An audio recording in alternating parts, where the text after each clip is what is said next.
And now with me is Martin, who is the director of the EtherCAT Technology Group. And I have to ask you one question, because I understand the benefits of EtherCAT. I understand the technological highlights, but why does this really matter?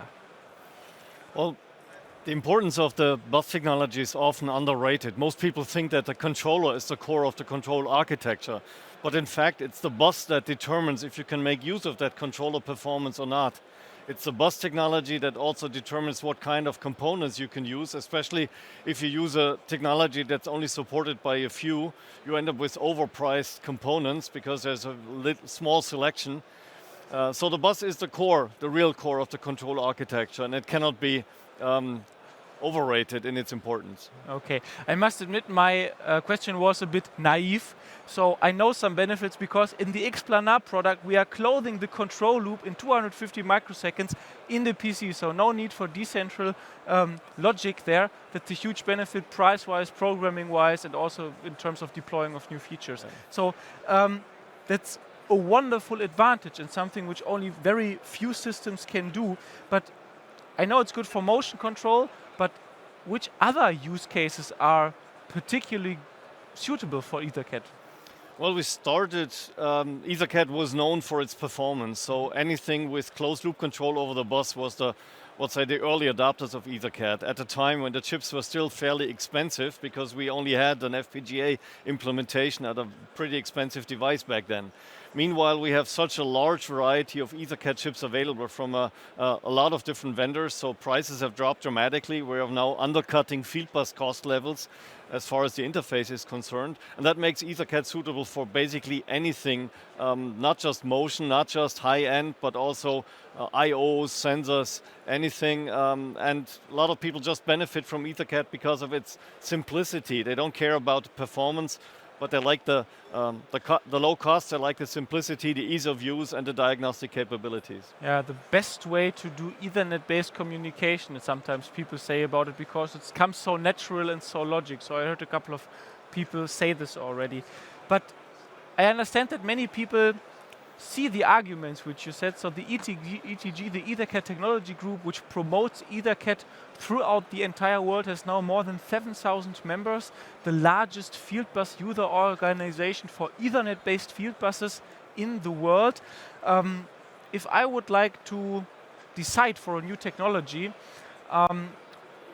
what is the benefit of coming into such a big club of users? Well, the size of the community matters. We started in Europe, but meanwhile we have more than 40% of our members from Asia. That makes us Asia's largest Fieldbus organization. By the way, not just industrial Ethernet, the largest Fieldbus organization around. And also in the Americas, we are the largest local Fieldbus organization as well. And that means if you use EtherCAT and you are exporting your application, your machine, to any other region in the world, EtherCAT's there already. It's accepted and it's known. And it also means, because we have such a large community, that you're not tied into a single source ecosystem. Yeah. You benefit from low costs, from competitive prices, and also from competitive features, because nobody can get away with an overpriced and under-featured product in the EtherCAT world.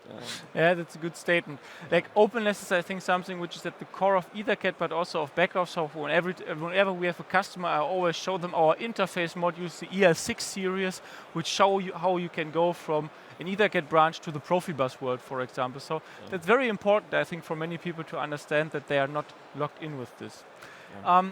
Wonderful arguments. We had the technical discussion with Hans and Johannes yesterday, but Martin, for 20 years, or for almost 20 years, you have been part of the EtherCAT Technology Group. You founded it, you are leading it, and sometimes I guess you are in customer discussions or in discussions with potential EtherCAT users, and then I think there are some doubters in the world. Could you ever convince somebody who had very strong doubts about EtherCAT on the technology?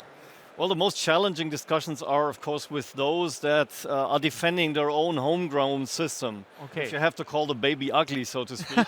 And typically that becomes a very emotional discussion and sometimes really difficult. But occasionally it happens that even someone who invented his own system and therefore knows the Fieldbus technology very well admits that EtherCAT is better and is excited about the technology. And I have a great respect for those who can take that step. And these are the nicest moments when you can convince somebody who really knows what he's talking about, and he drops his own development and moves over to EtherCAT. I think this happened a couple of times. Yeah. So if you still have some questions, any kind of things which you would like to know about EtherCAT, how it's looking at the moment, how it's maybe, how the future of the system, of the protocol will look like, it will be continued, then Martin is available for you and for all kinds of discussions.